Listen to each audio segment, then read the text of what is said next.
Innovation and IoT are becoming over time more relevant, and even more after the COVID-19 situation. I wanted to know more about it, so I started looking for people who work with IoT or related areas. He is Madhav Kuruppath. He has been working in Germany for a few years already, and recently in a job related to IoT. He agreed on having an interview with me and offers some of his points of view and insights from this topic.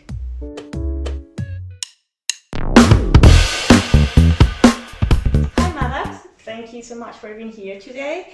I would like to know first, how do you happen to work with IoT, or do you have a job related with the IoT field?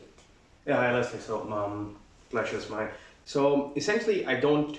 I'm not part of the implementation of IoT, or let's say, I work with companies where IoT is an aspect that we provide, as it's a service that is provided by the company. So wherein we enable or we deliver software platforms which enable clients who've implemented our platform to derive value from data that is being collected from the machines and facilities. So if you ask, what is IoT? It's basically just bringing on the physical system into data-based digital systems, and that's what we do. So when did you start working with it more or less? Was it more like a coincidence, or it was because you were interested in it, or you wanted to work with something related to IoT, or you wanted just like a different kind of challenge in your life? Let's say. Yeah, so I'm a mechanical engineer by education, and I worked in the automotive ancillary industry before moving into my current role, and so at that time there was already the whole active move towards electrification that was happening. And so while I was in the combustion engines part manufacturing industry, so digitization of factories was already a topic at that point in time. So it was not as urgent as it is right now, because it was 5 or 6 years ago, but it was already a topic at that point in time. So people, there were small changes that were being made.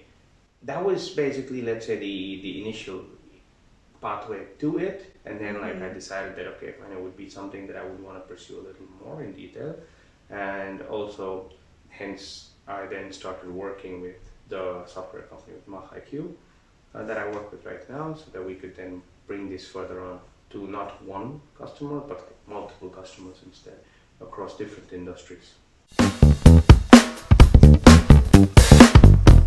Very interesting that you work something with mechanical engineer that is also related to IoT right now, I can tell, especially industrial IoT, right? So yeah, that's kind of very, very specific. And you just mentioned before it was kind of mentioned but not that important. Yeah. Now, how do you see it? Is it really that getting more relevance right now? Oh yes, definitely. See, I think we were on the path already before as well. That's also why, let's say, industries adopted a lot of software systems, and it has happened for a long time. So there's been different ERP systems, there's different CRM systems, which have all been used. The goal has always been to make the job of the humans easier.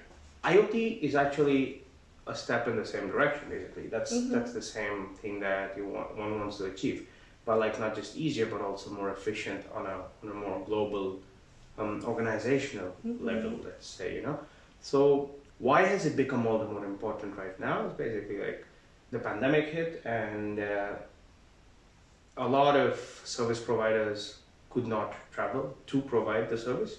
What I mean by that is basically there's a lot of companies, if you look at the mechanical engineering and manufacturing industry, there's a lot of machine manufacturers or OEMs who also have service contracts wherein they're obliged to go and maintain the equipments at a specific interval. This was something that suddenly could not be done anymore because people were not allowed to move, to travel and to visit other factories in the past 2 years. Then suddenly you needed to find a newer way to make this work. People started looking at video support instead of audio support. Teams meetings held wherein like the technicians guiding somebody else on the other side how to get the work done, or like to do diagnostics. One of the big advantages of being on the shop floor when you actually travel to the industry is that you can talk to the people over there and understand what they've actually seen. What was the last effect, or like what was the last condition before an issue actually happened? You know, like were there other indicators? Now this is information that's coming in from the human. On the other hand, the machine is also sending out similar information. It's just that it needs to be captured in a manner that is recognizable. This is why IoT is important. That, you know, like if the machine is equipped with, say, sensors or actuators which collect this information and which then store it in a specific place, then you have the possibility to actually know even before, to detect a pattern, so that you know before an incident occurs that something like this is probably going to happen. So you can then actually work on that before a shutdown, before actually the machine breaks down, you know.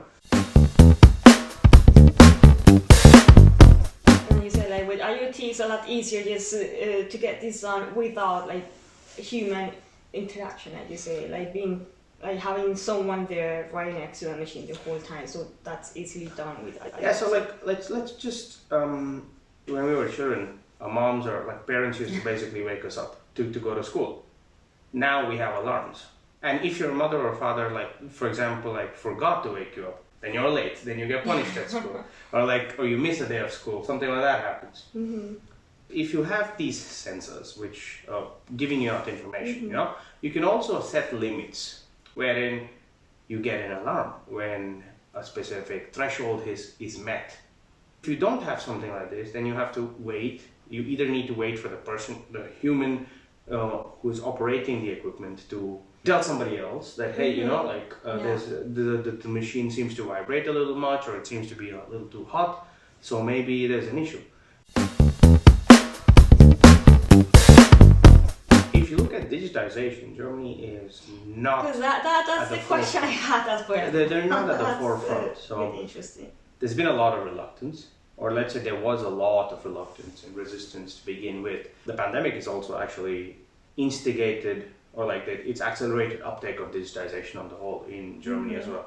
Like, so we've been hearing about, for example, like AR and VR services, essentially. So like for training purposes, like service operations purposes, for example, I'm speaking from my industry perspective specifically, and this is not new.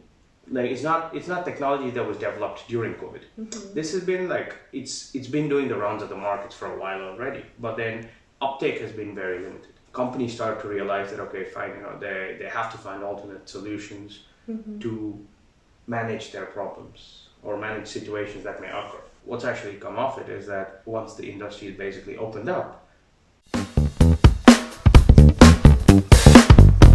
even if there's not COVID-19 anymore, do you think like if it's gonna stop or it's gonna lose relevance again?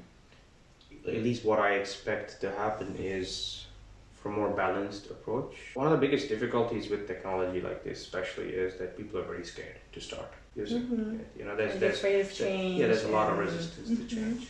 It's not just technology. I mean, as humans, like, we have that for everything. Specifically when you're talking about technology, and specifically when you're talking about technology which is reliant on data, that is something that's very difficult because people feel that they're being judged, scrutinized for their performances. Once you've crossed that bridge, right, then uptake becomes a lot easier because, like, once people are accepting of the fact that, okay, this data is not necessarily scrutinization of their performance, but more in terms of to understand how the process is functioning, to understand how the machines are functioning, to be able to make their life easier as opposed to make their life more difficult. Like, once that acceptance has come in, then you notice that people are more than willing to interact with this data, you know, to be able to work with these IoT related technologies. have now is also related, especially with the industrial IoT, and that's part of what you work on right now. Yes. So I manage the project's part of it, but not the data as such. So at Mashik, we do have an IoT, so a machine learning engineer, basically, data engineers who then work on helping the customer to make the decision of what are the right sensors for the application. So what we do is basically, I try to understand what the business requirement of the customer is, and then to see, okay, fine, is this really a reasonable business requirement? And we see, okay, fine, how can we get to such a requirement? How can we meet the goal of the customer? And that's where the engineers, the data scientists and engineers come into play, wherein they help us identify the correct hardware to instrument the equipment if something like this is necessary. Ultimately, the customer already has the instrumentation set up, so they do have sensors. Then the thing is to identify, okay, what is actual data? So like when you look at data, you have signal and noise. So what is basically useful information that's coming in and what is noise that's coming in? Okay, now the system's telling us that something's happened, like so that overheating is happening. You also want to know if this is a false alarm or if this is actually true. For that, you need to have interaction with the operators. IoT represents a lot of opportunities, and it also brings a lot of investment, but it's going to bring a lot of savings in the future. So what do you think is the biggest challenge right now for IoT? So if it's that great, why not more like companies are implementing it right now? It's a very good question, because like it's a question that we also tend to ask ourselves sometimes quite a lot, right? It's like there could be a few reasons. One of them is basically resistance to change, right? That's still very much one of the primary biggest points. Yeah, it's one of the primary points, like primary biases that we need to get over. It has to be, this change has to come from both sides. So management needs to make it clear. Once they've made this clear, right? Once they've made the decision, they need to equip the people, like so the other employees, with the right tools to be able to adopt such a view as well. A reasonable chunk, I think like 20% of the workforce are people who are about the age of 50.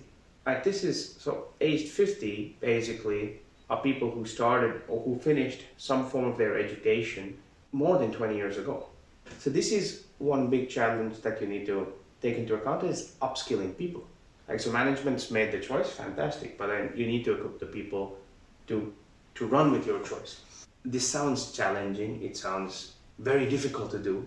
What we need to take into account is you don't need to do this all at once, and not all of this needs to be done for your entire range of activities. You can start with one department, or like you say, if there's a factory which stretches over 6 rooms, for example, you start with one room. You see what's happening with one room. You train the people in that one room to be able to use the systems. You instrument the equipment in that one room, and then you can take it from there. So basically, because what happens is, what that gives you is, it also gives you and it also gives you confidence in what you're doing, because you can already see some form of results. Secondly, the people in the first room will also talk, like be it over lunch or coffee. They will speak with the people in the second room. They'll also be able to tell the other people that we've started off using this cool technology. Yeah, we had to learn a bit, but it's made our lives better. And we always want to get reviews. Like when you order pizza, you always look for a review, like which pizzeria is the best one, right? Yeah, so that's actually very interesting, because I think like many people think about like the main challenges, just like the investment, like the machinery, or just like sensors, like how are they going to get all of this done? But like working with people together, I think that's very, very important from what you said. IoT is generally, it becomes a technology project. It's headed by the technology or the IT department of companies. But if you want to implement like this, if you want to make smart factories, if you want to be able to derive the advantages of the investment, if you want, that you're making, you have to involve the people. machines are only as smart as we enable them to be. Machines can recognize something, yes, but then human input is very much necessary to be able to validate the recognition that this machine has made. What would be an advice you would give someone who wants to work in this area, who wants to work in innovation or in IoT? There's a lot of different types of jobs in this industry as well. Like, so if you're looking at trying to get into innovation, trying to get into technology.